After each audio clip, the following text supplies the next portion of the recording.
Students, second grade और किसी भी कम्पिटिटिव एग्जाम का क्विक रिवीजन जो है उसमें सबसे इम्पोर्टेंट टॉपिक हम लोग आज उठा रहे हैं रासायनिक आबंधन एवं आणविक संरचना, chemical bonding and molecular structure.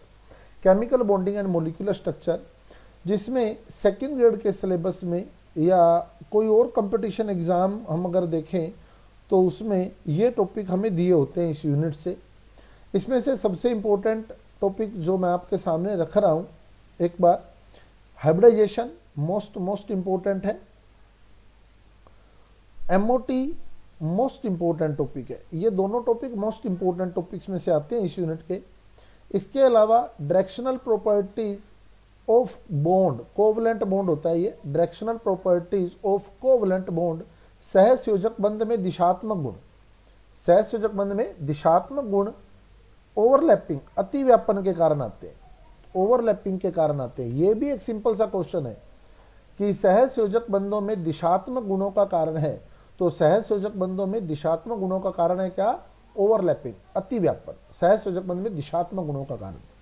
तो ये तीन टॉपिक मोस्ट इंपोर्टेंट है आपके सामने। इसके अलावा इसमें फाजान्स रूल और VSEPR सिद्धांत, ये 5 टॉपिक आपने फाइनली आपको 100% आने चाहिए, यानी इसमें आपको कोई डाउट नहीं होना चाहिए किसी प्रकार का। अब मैं 1 बाय 1 टॉपिक उठा रहा हूँ, जिसमें सबसे पहले 3 point, ionic bond, covalent bond and coordination bond. Ionic bond, covalent bond and coordination bond. तो सबसे पहली बात इसमें बंध की हुई है, तो रासायनिक आबंध, हमारी यूनिट का नाम यही है, रासायनिक आबंधन, केमिकल बॉन्डिंग।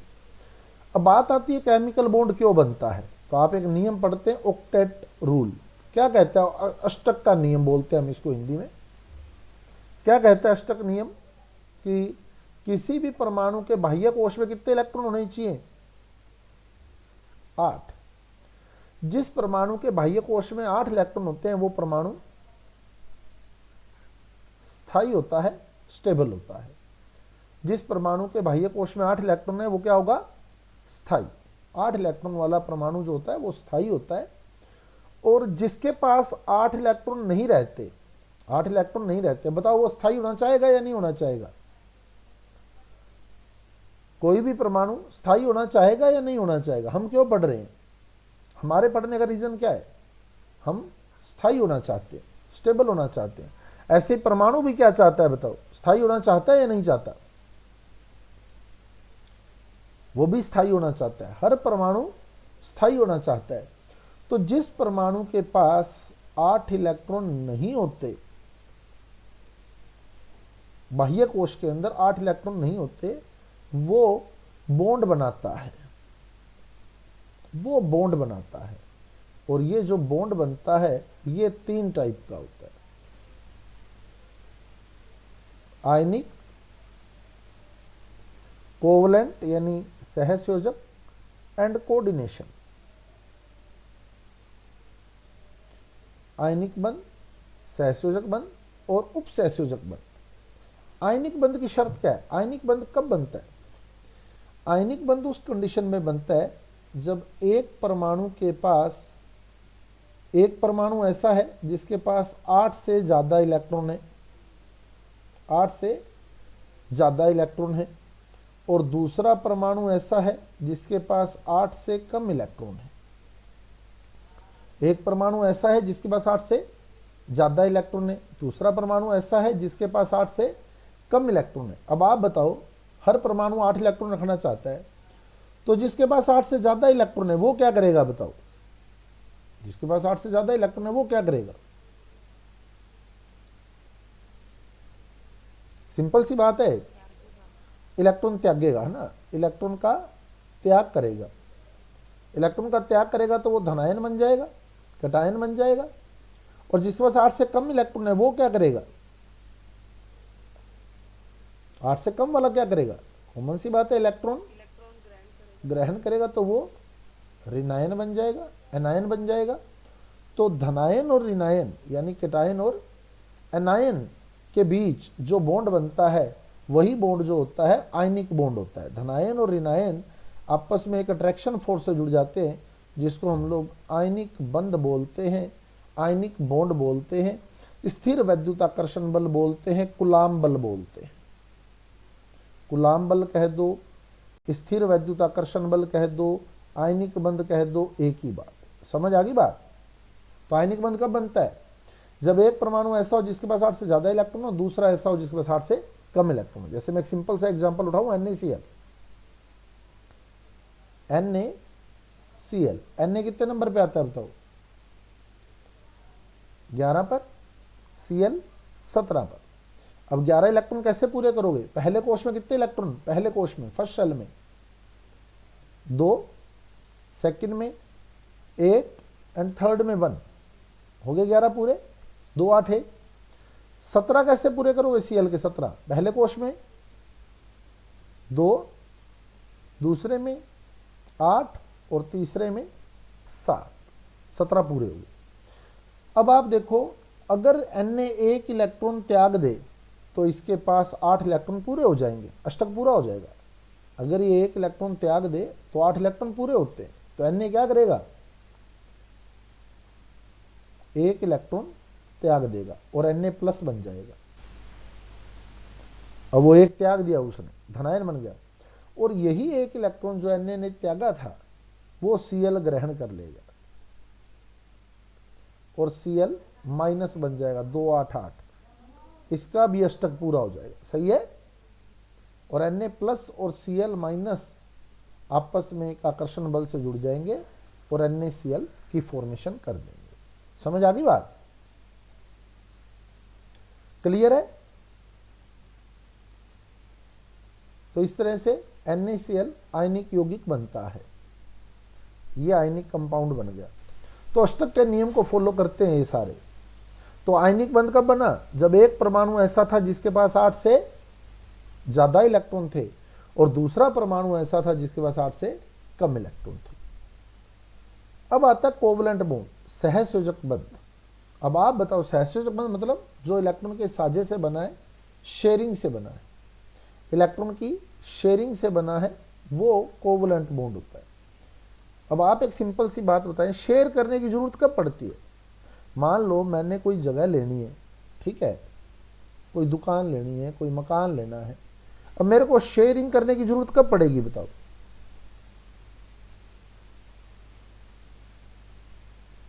मान लो ये मकान 10 लाख का है, ठीक है, और मेरे पास 10 लाख रुपए हैं, तो क्या मेरे को शेयरिंग करनी पड़ेगी क्या बताओ? तब शेयरिंग की जरूरत है क्या? सफिशिएंट अमाउंट नहीं होगा। मेरे पास 5 लाख है, 6 लाख है ना, तो मेरे को आदमी देखना पड़ेगा। मैंने कहा यार 10 लाख हो जाए ना, अगर कोई ऐसा मिल जाए जो मेरे साथ शेयरिंग कर ले। अब दूसरा कब शेयरिंग करेगा बताओ? दूसरा कब शेयरिंग करेगा? मान लो एक आदमी, अब मान लो एक आदमी 20 लाख रुपए है ना, वो भी ये मकान लेना चाहता है, तो क्या वो मेरे साथ शेयरिंग करेगा? क्या वो शेयरिंग करेगा मेरे साथ? नहीं करेगा। उसके पास भी कम हो, है ना, उसके पास भी कम हो, उसके पास भी 6 है, अब ये दोनों लेना चाहते हैं, तो कहते हैं यार अपने शेयरिंग कर लेते हैं और दोनों मिलके ले लेते हैं ना। तो कोवलेंट बॉन्ड ऐसे ही बनता है। कब बनता है? अब आइडिया लग गया आपको कब बनेगा कोवलेंट बॉन्ड? जब दोनों परमाणु ऐसे हों, जब दोनों परमाणु ऐसे हों जिनके पास 8 से कम इलेक्ट्रॉन। समझ आ गई बात? या हम कहते हैं जो स्थायी ना हो, दोनों ही स्थायी ना हो, ठीक है, और दोनों के पास स्थायी होने के लिए इलेक्ट्रॉन की कमी हो, ऐसा केस रहेगा। ठीक है, जैसे हम लोग देखें CH4 है ना, CH4 है, तो यहां इलेक्ट्रॉन की शेयरिंग होती है। क्यों होती है? क्योंकि कार्बन कितने नंबर पे आता है? कार्बन का एटॉमिक नंबर 6। फर्स्ट शेल में इलेक्ट्रॉन कितने होते हैं? 2। सेकंड में कितने हो जाएंगे? 4। सेकंड में 4 है। अब सेकंड में 4 है, आउटर शेल में 4 है, होने चाहिए 8। तो कितने रिक्वायर्ड हैं इसको बताओ? 4 तो इसके पास है, कितने और चाहिए? तो इसलिए ये 4 बॉन्ड बना रहा है आपके सामने। जितने इलेक्ट्रॉन रिक्वायर्ड होंगे ना, उतने ही बॉन्ड की वो फॉर्मेशन करेगा। ठीक है, मोटी मोटी बात ये है। जैसे ऑक्सीजन, ऑक्सीजन कितने नंबर पे आता है? ऑक्सीजन 8 पर, फर्स्ट शेल में इलेक्ट्रॉन 2, सेकंड में 6। अब बताओ कितने और चाहिए, इसके बाद सेकंड में 6 हैं, कितने और चाहिए? इसलिए ऑक्सीजन 2 बॉन्ड बनाता है। ठीक है, ऑक्सीजन 2 बॉन्ड बनाएगा। और हाइड्रोजन के पास 1 इलेक्ट्रॉन होता है। हाइड्रोजन को स्टेबल होना है तो हीलियम जैसा होना चाहिए, क्योंकि हीलियम एक इनर्ट गैस है जो मोस्ट स्टेबल है ना, इनर्ट गैस है, स्टेबल होती है। तो हाइड्रोजन के पास 1 इलेक्ट्रॉन है और कार्बन के पास 4 इलेक्ट्रॉन है। तो इन्होंने शेयरिंग कर ली, ना तो हाइड्रोजन स्टेबल था ना कार्बन स्टेबल था, क्योंकि दोनों के पास ही इलेक्ट्रॉन कम पड़ रहे थे, इसलिए ये इलेक्ट्रॉन की शेयरिंग करते हैं और कोवलेंट बॉन्ड बना लेते हैं। तो कोवलेंट बॉन्ड कब बनता है? कोवलेंट बॉन्ड की खासियत क्या है, कब बनेगा? जब दोनों के पास ही इलेक्ट्रॉन क्या हो, कम हो। तीसरा आता है कोऑर्डिनेशन बॉन्ड। कोऑर्डिनेशन बॉन्ड, उपसहसंयोजक बंध बोलते हैं जिसको हम। तो ये बॉन्ड तब बनता है जब एक डोनर होता है, दाता होता है और एक एक्सेप्टर होता है, ग्राही होता है। दाता से ग्राही की ओर एरो का साइन लगाया जाता है, दाता से ग्राही की ओर।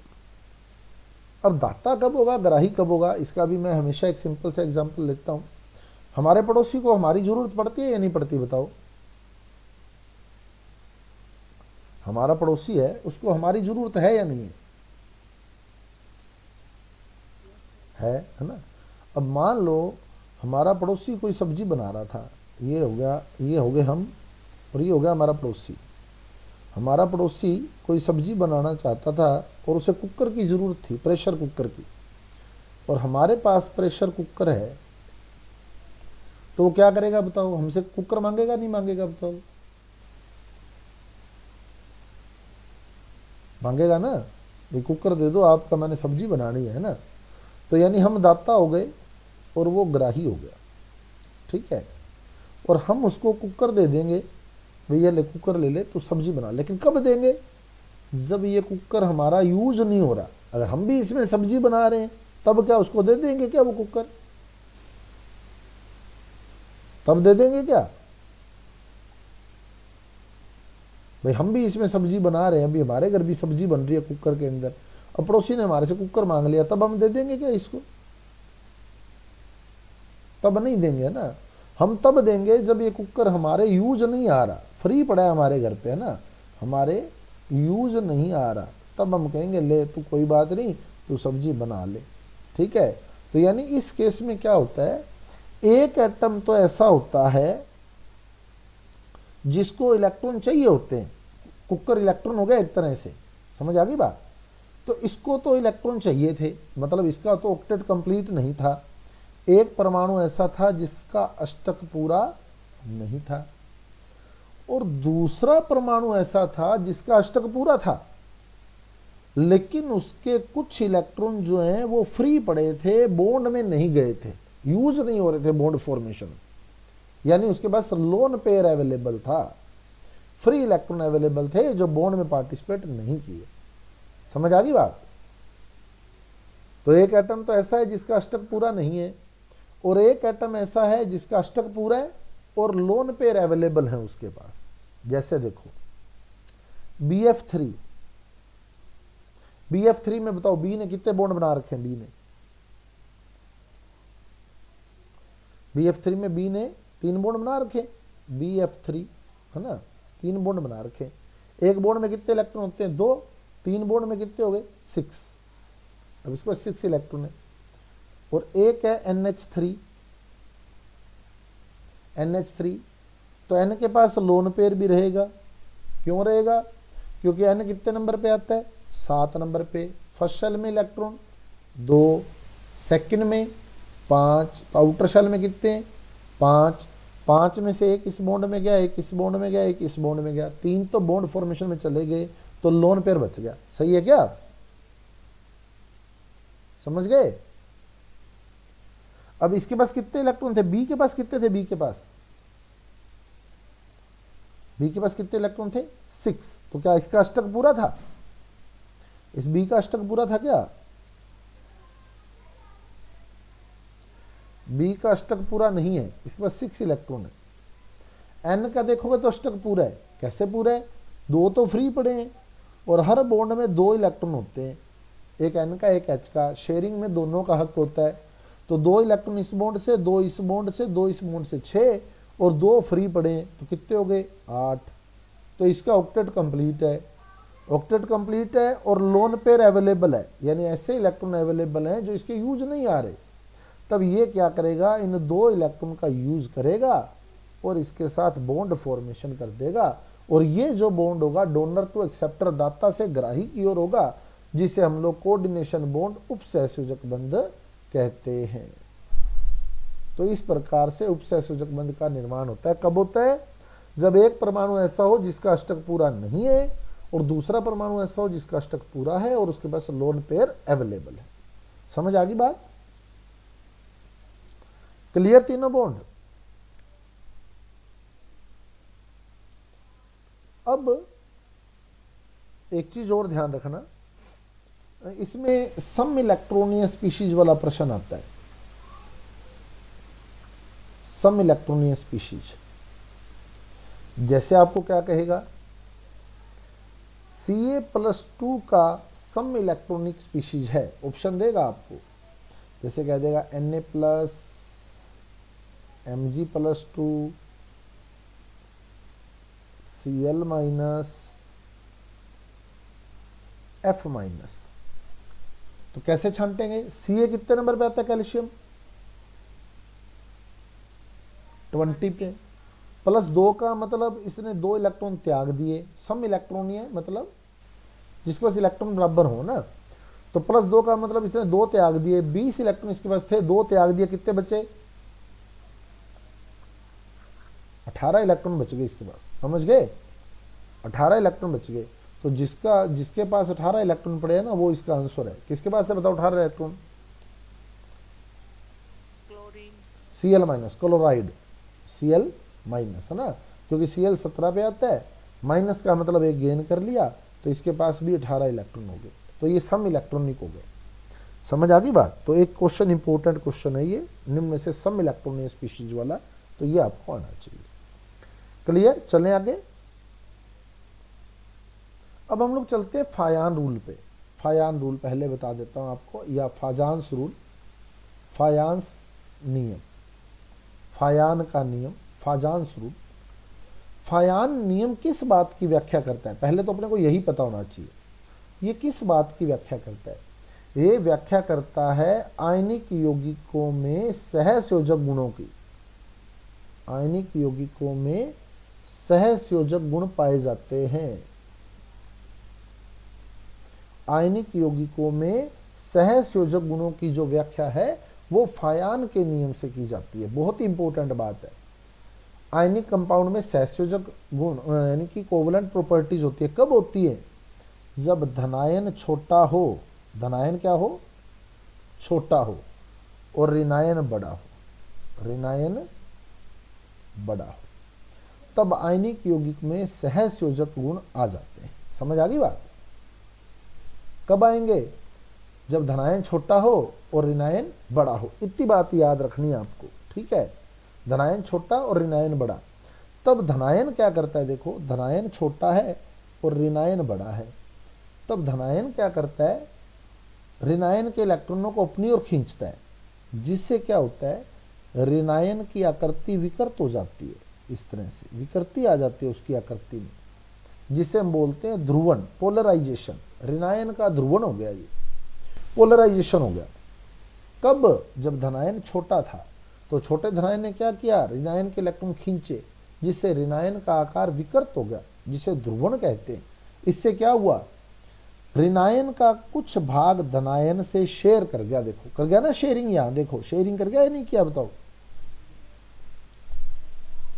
तो शेयरिंग कर गया, तो मतलब इसमें कोवलेंट प्रॉपर्टी आ गई, सहसंयोजक गुण आ गए।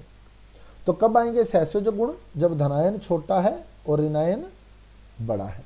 क्लियर? समझे या नहीं समझे बताओ? धनायन छोटा, ऋणायन बड़ा। अब जब सहसंयोजक गुण आएंगे ना, तो एक चीज ध्यान रखना, सोल्युबिलिटी घटेगी, जल में विलेयता कम हो जाएगी। सहसंयोजक गुण जितने ज्यादा आएंगे जल में विलेयता उतनी कम होगी। यानी अगर धनायन छोटा है और ऋणायन बड़ा है तो जल में विलेयता कम, गलनांक कम हो जाएगा, गलनांक कम हो जाएगा। कब कम होगा? जब धनायन छोटा है और ऋणायन बड़ा है। जब धनायन छोटा है और ऋणायन बड़ा है तब गलनांक भी कम हो जाएगा। आयनिक यौगिक में सहसंयोजक गुण भी आ जाएंगे। इसका प्रश्न आता है, अब कैसे सोचेंगे देखो आप। जैसे मेरे को प्रश्न दे दिया, क्वेश्चन, निम्न में से सर्वाधिक सहसंयोजक गुण रखता है। सबसे ज्यादा कोवलेंट प्रॉपर्टी रखता है। ऑप्शन दे देगा NaCl, NaBr, NaF, NaI। तो आपको क्या देखना है? सहसंयोजक गुण देखने हैं। तो सहसंयोजक गुण कब आएंगे? जब धनायन क्या होगा? धनायन छोटा और ऋणायन क्या होगा? ऋणायन बड़ा। अब बताओ किसका ऋणायन बड़ा है? धनायन तो सब में सेम है, Na। सिर्फ आपने क्या देखना है? ऋणायन देखना है। ऋणायन किसमें बड़ा है बताओ? कौन सा ऋणायन सबसे बड़ा है बताओ? कौन सा ऋणायन सबसे बड़ा है इसमें? Cl बड़ा है, Br बड़ा है, F बड़ा है या I बड़ा है? कौन सा ऋणायन बड़ा है बताओ? I। क्योंकि ऊपर से नीचे जाते हैं तो आकार बढ़ता है ना, तो I बड़ा है। I बड़ा है तो मतलब सहसंयोजक गुण ज्यादा हो गए। NaI is the correct answer. समझ गए? क्लियर? सबसे ज्यादा आयनिक पूछ ले तो कहते सबसे ज्यादा आयनिक कौन सा है, तो इसके बिल्कुल उल्टा कर देना, धनायन बड़ा ऋणायन छोटा, तो आयनिक हो जाएगा वो। तो धनायन तो सारों में ही सेम है, Na। ऋणायन छोटा देख लो बस, NaF। आई समझ या नहीं आई बताओ? क्लियर? अगला क्वेश्चन, निम्न में से किसका अवक्षेप नहीं बनता? किसका पीपीटी नहीं बनता? क्वेश्चन देखो, लैंग्वेज घुमाएगा थोड़ी सी, आपको उस पर अलर्ट रहना है। निम्न में से किसका पीपीटी नहीं बनता, किसका अवक्षेप नहीं बनता? जो जल में घुल जाता है। सही है? जो जल में घुल गया उसका पीपीटी बनेगा क्या बताओ? पीपीटी उसी का ही बनेगा जो नहीं घुला। क्लियर? और कौन से यौगिक नहीं घुलते? सहसंयोजक यौगिक नहीं घुलते पानी के अंदर। आयनिक यौगिक तो घुलते हैं। जैसे आप नमक है, नमक आयनिक है, आप पानी में डालो मिनट में घुल जाएगा। नहीं घुलेगा क्या? आयनिक यौगिक घुल जाते हैं, सहसंयोजक नहीं घुलते। तो किसका अवक्षेप नहीं बनता? मतलब आयनिक यौगिक पूछना चाहता है वो, कि कौन सा यौगिक आयनिक है, कौन सा यौगिक आयनिक है। अब ऑप्शन देगा आपको, AgF, AgCl, AgBr, AgI। बताओ कौन सा यौगिक आयनिक है? जो आयनिक यौगिक है उसका कभी अवक्षेप नहीं बनता, सहसंयोजक यौगिकों का अवक्षेप बनता होता है। तो इसमें एक यौगिक ऐसा है जो सबसे ज्यादा आयनिक है, कौन सा?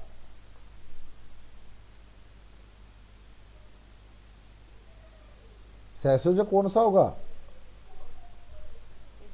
AgF। AgF आयनिक है ना? क्योंकि सहसंयोजक कौन सा होगा? जिसमें धनायन छोटा होगा और ऋणायन बड़ा होगा। ऋणायन बड़ा होगा वो सहसंयोजक होगा। ठीक है? धनायन छोटा, ऋणायन बड़ा। अब धनायन तो सारों में सेम है, Ag। अब ऋणायन देख लो, बड़ा ऋणायन सबसे ज्यादा I बड़ा है, सबसे बड़ा I है, तो ये सहसंयोजक है, मतलब इसका पीपीटी बनता है। सबसे छोटे का पीपीटी नहीं बनेगा, जिसमें ऋणायन सबसे छोटा होगा, तो छोटा ऋणायन F है, तो AgF का पीपीटी नहीं बनेगा, यानी वो यौगिक आयनिक है। समझ आ गई बात? लैंग्वेज थोड़ी सी चेंज करेगा, उस पर आपने पकड़ लेना है उसको। क्लियर है बात? चलें आगे। यह फायांस का नियम था जो आयनिक यौगिक में सहसंयोजक गुणों की व्याख्या करता है। इसके बाद आता है हमारे पास संकरण, हाइब्रिडाइजेशन। संकरण, हाइब्रिडाइजेशन। संकरण में पहला इंपॉर्टेंट क्वेश्चन आपके पास, कौन कौन से कक्षक भाग लेते हैं? संकरण में कौन से कक्षक भाग लेते हैं? तो संकरण में देखो खाली कक्षक भी भाग लेता होता है, आधा भरा भी भाग लेता होता है और पूरा भरा भी भाग लेता होता है। संकरण में हर प्रकार का कक्षक भाग लेता है। जो खाली है वो तो कोऑर्डिनेशन कंपाउंड के संकरण में भाग लेगा, उपसहसंयोजक यौगिक के संकरण में भाग लेगा। खाली कक्षक, उपसहसंयोजक यौगिक बनने में खाली कक्षक का योगदान होता है। जो आधा भरा कक्षक है उसमें इलेक्ट्रॉन का साझा होता है, कोई दूसरा परमाणु इलेक्ट्रॉन देता है और सहसंयोजक बंध बनाता है, कोवलेंट बॉन्ड बनाता है, सिग्मा बॉन्ड बनाता है। और जो लोन पेयर है ये लोन पेयर के रूप में अवेलेबल रहता है, ये लोन पेयर के रूप में अवेलेबल रहता है। तो संकरण में खाली कक्षक भी भाग लेते हैं, आधे भरे भी भाग लेते हैं और पूरे भरे भी भाग लेते हैं। तीनों प्रकार के कक्षक भाग लेते हैं। क्लियर? पहली चीज ये ध्यान रखना है हमने, इंपॉर्टेंट है हमारे लिए। हाइब्रिडाइजेशन में सभी प्रकार के कक्षक भाग लेते हैं। और अगली बात, संकरण से हम लोग पता लगाते हैं ज्यामिति कैसी है, जियोमेट्री कैसी है। ज्यामिति कैसी है, जियोमेट्री कैसी है, ये हमें संकरण से पता लगता है ज्यामिति का। और अब देखो ज्यामिति में संकरण जब हम लोग करेंगे ना, हम लोग जब संकरण करेंगे तो आपने क्या करना है, सिग्मा बंध प्लस लोन पेयर करना है। सिग्मा बंध और लोन पेयर को जोड़ना है, सिग्मा बंध और लोन पेयर को जोड़ना है। जितने भी सिग्मा बंध हो और लोन पेयर हो वो जोड़ लेना आप लोग। आपका उत्तर 2 आ सकता है, 3 आ सकता है, 4 आ सकता है, 5 आ सकता है, 6 आ सकता है और 7 आ सकता है। इनको जोड़ने पर सिग्मा बंध और लोन पेयर जोड़ लेना, आपका उत्तर 2 आ सकता है, 3 आ सकता है, 4 आ सकता है, 5 आ सकता है, 6 आ सकता है और 7 आ सकता है। यदि आपका उत्तर 2 आता है, यदि आपका उत्तर 2 आता है तो संकरण क्या होगा, एसपी। एसपी। अब देखो एस कक्षक होता है, पी कक्षक होता है और उसके बाद डी कक्षक होता है। एस कक्षक होता है, पी कक्षक होता है, डी कक्षक होता है ना। अब आप संकरण कर रहे हैं, 2 उत्तर आया, इसका मतलब 2 कक्षक यूज हो गए। तो आपका एक एस कक्षक यूज हो गया, एक पी कक्षक यूज हो गया, तो संकरण बन गया एसपी। उत्तर 3 आया तो इसका मतलब 3 कक्षक यूज हो गए। तो 3 कक्षक यूज करोगे तो एक एस यूज हो गया और 2 पी यूज हो गए, तो संकरण क्या बन गया, sp2। 4 कक्षक यूज हो जाएंगे तो 4 कक्षक यूज हो जाएंगे तो ये 4 कक्षक यूज हो गए, क्या संकरण बन जाएगा, sp3। 5 कक्षक यूज हो गए तो sp3d। 6 कक्षक यूज हो गए तो क्या बनेगा, sp3d2। और 7 कक्षक यूज हो गए तो sp3d3। ये संकरण रहते हैं। अब आपको कोई भी अणु देगा, मान लो पेपर में, जैसे मैंने लिख दिया IF5 में I का संकरण, केंद्रीय परमाणु का ही संकरण हमेशा निकाला जाता है। I का संकरण IF5 में, तो I के साथ आपने क्विकली 5 इलेक्ट्रॉन जोड़ लेने हैं, 5 F जोड़ लेने IF5। अब I के आउटर शेल के इलेक्ट्रॉन आपको पता होने चाहिए, I के बाह्य कोश के इलेक्ट्रॉन आपको पता होने चाहिए। कितने होते हैं I के बाह्य कोश में, 7, क्योंकि I हेलोजन परिवार का सदस्य है ना। हेलोजन जिस लाइन में आता है उस लाइन का पहला तत्व सोच लो आप, I कौन सी लाइन में आता है, FCl Br I। तो जितने F के बाह्य कोश में होते हैं उतने ही Cl के, उतने ही Br के, उतने ही I के। अब बताओ F कितने नंबर पे आता है, F 9 नंबर पे आता है। पहले कोश में इलेक्ट्रॉन कितने भरोगे F के, 2, दूसरे में 7। तो F के बाह्य कोश में 7 हैं, तो Cl के भी 7 हैं, Br के भी 7 हैं और I के भी 7 हैं। अब I के बाह्य कोश में 7 हैं, बंध बनाने में कितने गए 7 में से, बताओ 7 में से बंध कितने बना गए, 1 2 3 4 5, 5 बंध बना गए, तो मतलब 2 बच गए। तो ये लोन पेयर हो गया, ये बन गया लोन पेयर, ये लोन पेयर बन गया। और ये सिग्मा बंद, ये सिग्मा बंद, ये सिग्मा बंद, ये सिग्मा बंद, ये सिग्मा बंद, कितने सिग्मा बंद हो गए बताओ, 5 सिग्मा हो गए, और लोन पेयर कितने हो गए? लोन पेयर एक लोन पेयर हो गया, तो 5 और 1 जोड़ लोगे, सिग्मा बंद और लोन पेयर जोड़ लेने बस। क्या आंसर आ गया? 6। 6 आंसर आ गया। 6 आंसर आ गया तो संकरण क्या बना? sp3d2। ये संकरण बन गया sp3d2। क्लियर? अब कोई भी एग्जांपल आप लोग उठाएं, सिग्मा बंद और लोन पेयर लेने हैं। जैसे मान लो CO2 आ गया, CO2, तो C double bond O double bond O, ठीक है। डबल बॉन्ड में क्या होता है? 1 सिग्मा 1 पाई, 1 सिग्मा 1 पाई। और कार्बन 6 नंबर पे आता है, पहले कोश में इलेक्ट्रॉन 2, दूसरे में 4। बॉन्ड बनाने में कितने गए? गिन लो, 1 2 3 4। क्या कोई फ्री बचा क्या? चारों के चारों बॉन्ड बनाने में चले गए, कोई फ्री नहीं बचा, तो लोन पेयर है नहीं। सिग्मा बॉन्ड गिनो, कितने सिग्मा है? सिग्मा कितने हैं CO2 में? 2 सिग्मा, और लोन पेयर है नहीं, तो यानी आंसर आएगा आपका 2, तो संकरण आएगा sp संकरण आ गया। क्लियर? समझ आ रही है बात? ऐसे ही आपको रिनायन भी दे सकता है, जैसे दे देगा CO3-2 में C का संकरण, तो उससे कोई फर्क नहीं पड़ेगा। CO3-2 में C का संकरण। अब बताओ C के साथ कितने O जुड़े हैं? यहां देखो C के साथ कितने O जुड़े हैं? 3, तो C के साथ 3 O जोड़ लोगे, तो 1 2 3, C के साथ 3 O जोड़ दिए। माइनस का कितना है इसके ऊपर? माइनस का कितना? माइनस का 2। तो माइनस का जितना है ना, आपने क्या करना है, 1 O पे माइनस, 1 O पे माइनस, हो गया माइनस का 2। जिस O पे माइनस नहीं आया उसका डबल बॉन्ड पूरा कर दोगे। O 2 बंद बनाता होता है, जिस O पे माइनस नहीं है उसका डबल बॉन्ड पूरा कर दो। ऐसे ही आप कोई भी संरचना बना सकते हैं। जैसे मैं बनाऊं PO4-3, तो P के साथ कितने O जुड़े? 4, 1 2 3 4। माइनस कितने हैं? 3, तो -1 -2 -3। जिस O पे माइनस नहीं है उसका डबल बॉन्ड कंप्लीट कर दिया। समझ गए? लग गया पता?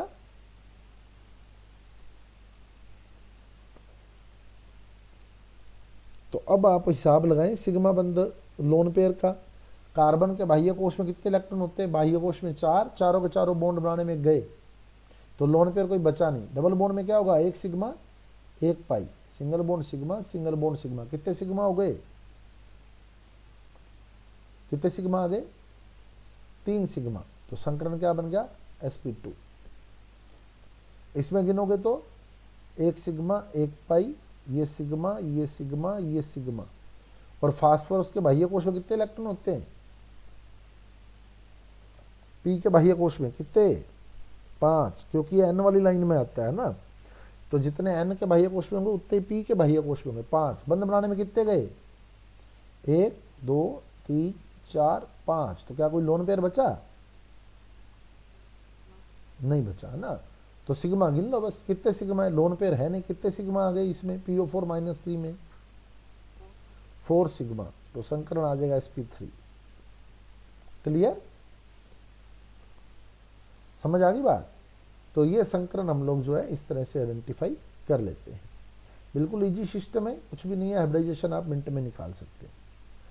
उसके बाद हाइब्रिडाइजेशन के बाद हमारा जो टॉपिक आता है ओवरलैपिंग। मैं ज्यामिति भी बताऊंगा इसमें ना, VSEPR सिद्धांत में सारी ज्यामितियां बता दूंगा आपको। ओवरलैपिंग, अतिव्यापन। ओवरलैपिंग सहसंयोजक बंध में दिशात्मक गुणों का कारण है। ये कोवलेंट बॉन्ड में जो डायरेक्शनल प्रॉपर्टीज है, पहला इंपॉर्टेंट क्वेश्चन, सहसंयोजक बंध में दिशात्मक गुण का कारण।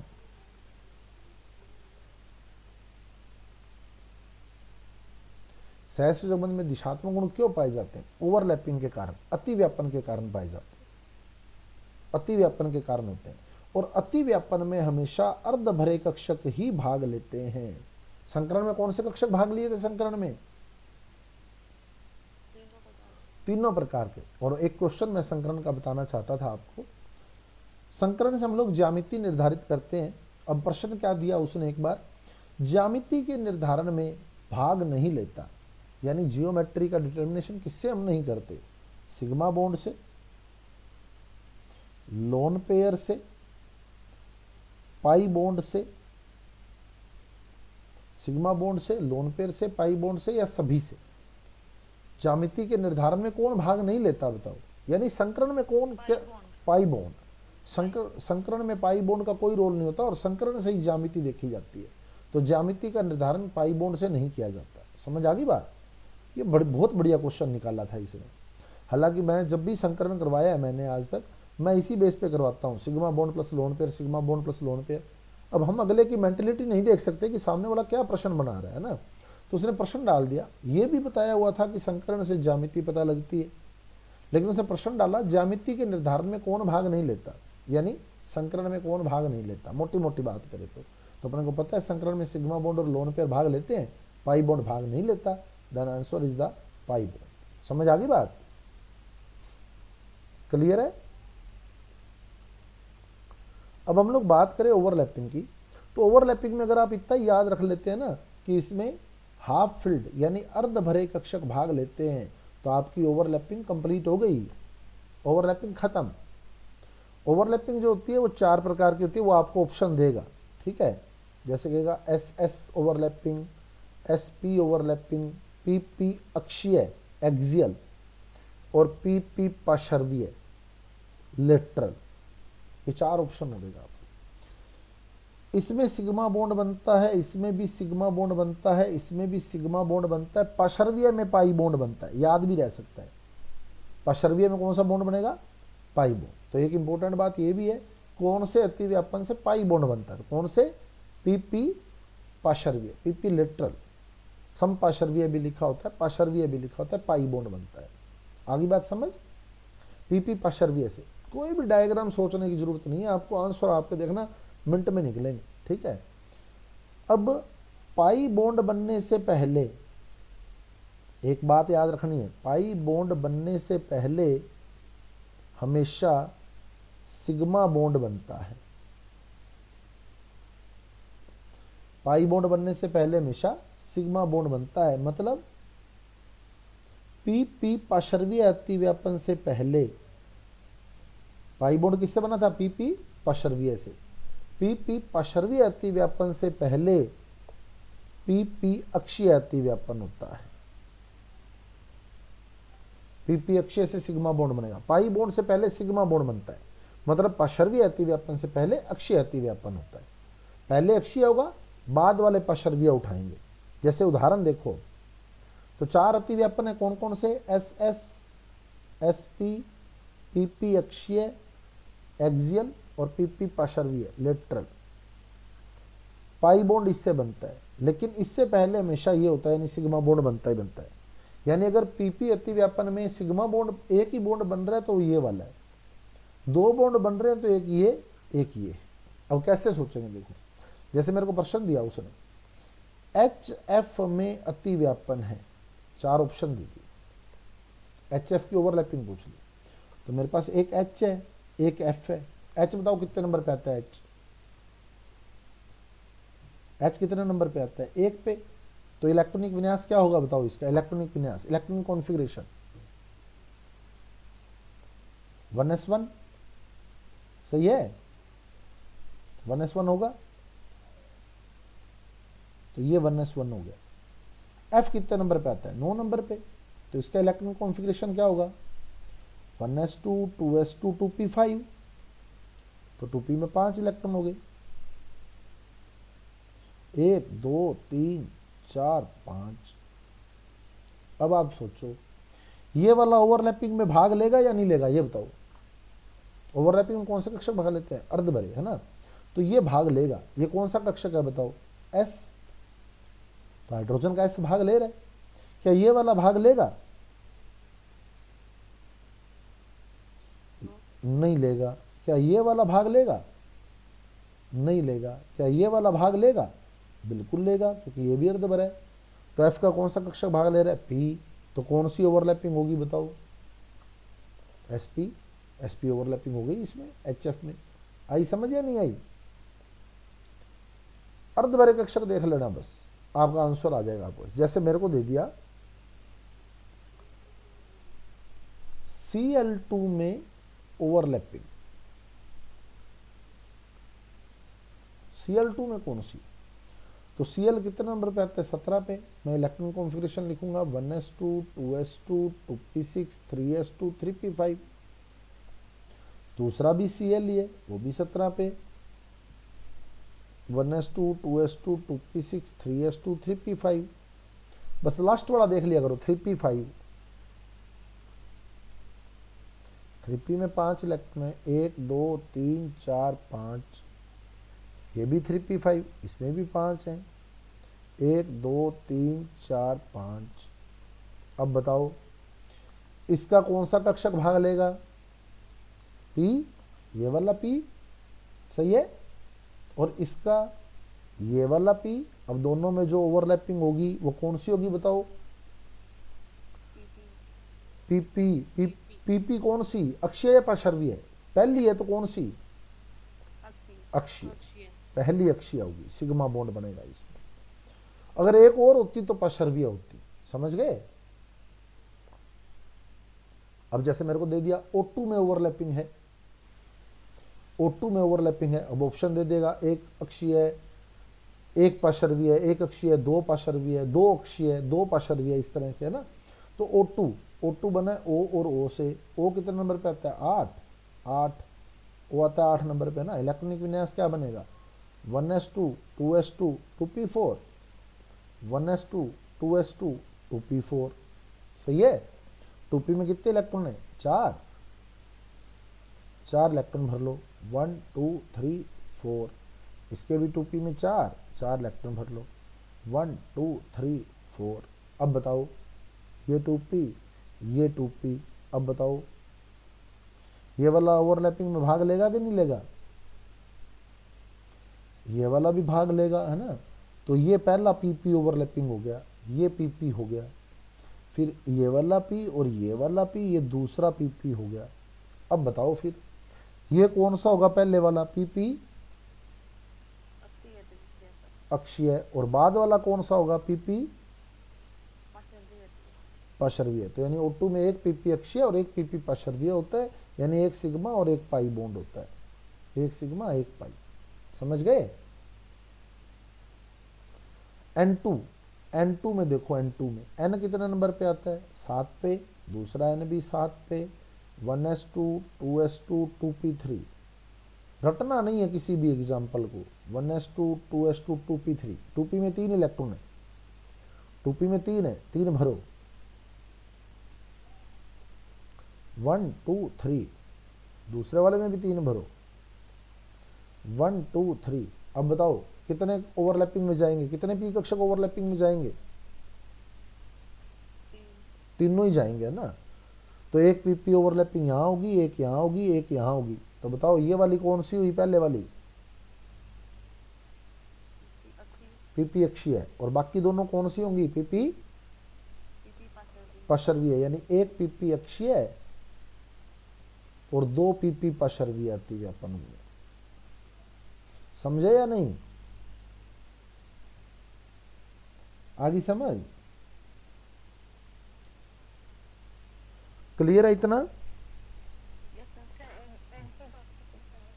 जितने जितने अयुग्मित इलेक्ट्रॉन वाले कक्षक जो होते हैं अतिव्यापन में भाग लेते हैं ना, N2 में देखो ये अयुग्मित है, ये अयुग्मित है, ये एक ओवरलैपिंग होगी, ये अयुग्मित है, ये अयुग्मित है, ये दूसरी ओवरलैपिंग होगी, ये अयुग्मित है, ये अयुग्मित है, ये तीसरी ओवरलैपिंग होगी।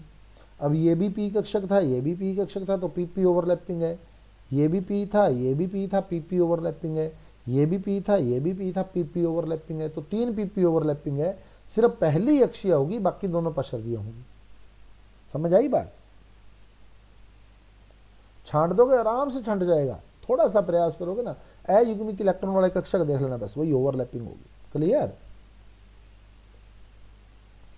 ये आपका 12th लेवल तक का जो पार्ट दिया हुआ है ना, इसमें इतना ही दिया हुआ है जो केमिकल बॉन्डिंग में। उसके बाद जो BSc लेवल का पार्ट दिया हुआ है, उसमें एक दिया हुआ है MOT, आणविक कक्षक सिद्धांत। इसकी मैं मोटी मोटी बात आपको बताता हूँ। देखो MOT की, आणविक कक्षक सिद्धांत की, आणविक कक्षक सिद्धांत क्या कहता है, जैसे परमाणु से परमाणु जुड़ता है, इसको अपने नेक्स्ट पेज पे ले लेते हैं, MOT अणु कक्षक सिद्धांत या आणविक कक्षक सिद्धांत।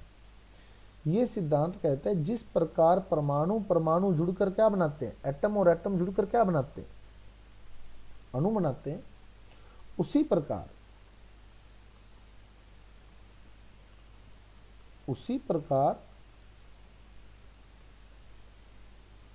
परमाणु कक्षक और परमाणु कक्षक आपस में जुड़कर माइक को फर्क है बना अणु कक्षक बनाते हैं। तो जिस प्रकार परमाणु और परमाणु जुड़कर अणु बनाते हैं, उसी प्रकार परमाणु कक्षक और परमाणु कक्षक जुड़कर अणु कक्षक बनाते हैं। एटॉमिक ऑर्बिटल और एटॉमिक ऑर्बिटल आपस में जुड़कर मॉलिक्यूलर ऑर्बिटल बनाते हैं। जितने परमाणु कक्षक जुड़ते हैं उतने ही अणु कक्षक बनते हैं। जितने परमाणु कक्षक जुड़ेंगे, जितने परमाणु कक्षक संयोग करते हैं, जुड़ते हैं, उतने ही अणु कक्षक बनते हैं, उतने अणु कक्षक बनेंगे। इनमें से आधे कम ऊर्जा के होते हैं और आधे ज्यादा ऊर्जा के होते हैं।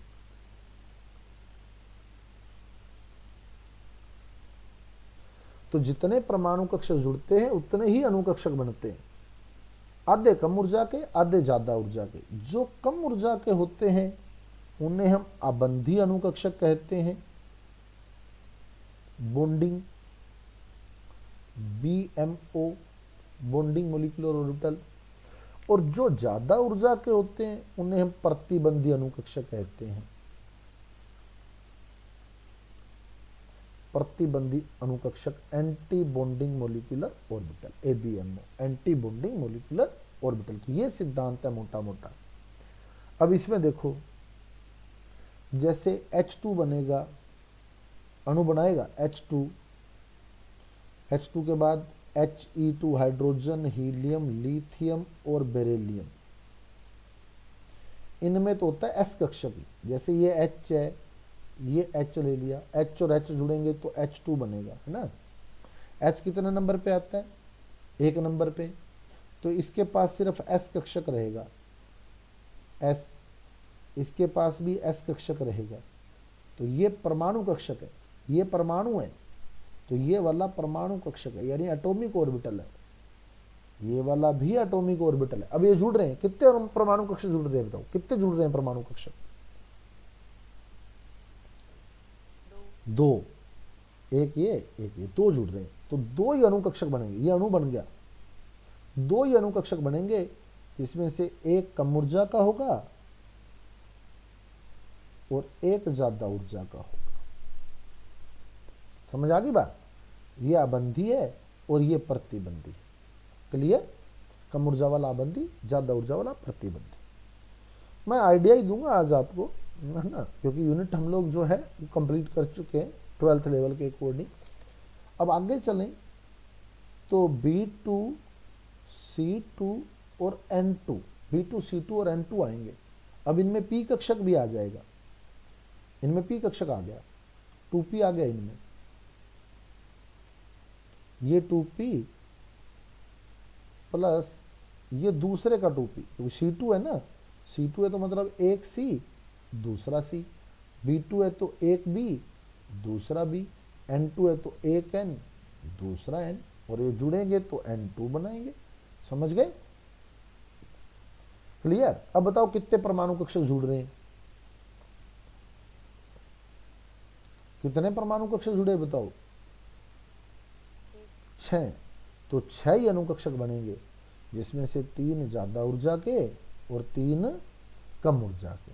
3 ज्यादा ऊर्जा के होंगे और 3 कम ऊर्जा के होंगे। अब मेन बात यही है, जब B2, C2 और N2 बनाओगे ना, तो आप कैसे बनाओगे? 1, 2, फिर 1, फिर 2। ये ध्यान रखना। B2C2 और N2 जब बनाओगे तो 1 2 1 2 करोगे, 1 फिर 2 फिर 1 फिर 2, 1 2 1 2 1 2 1 2।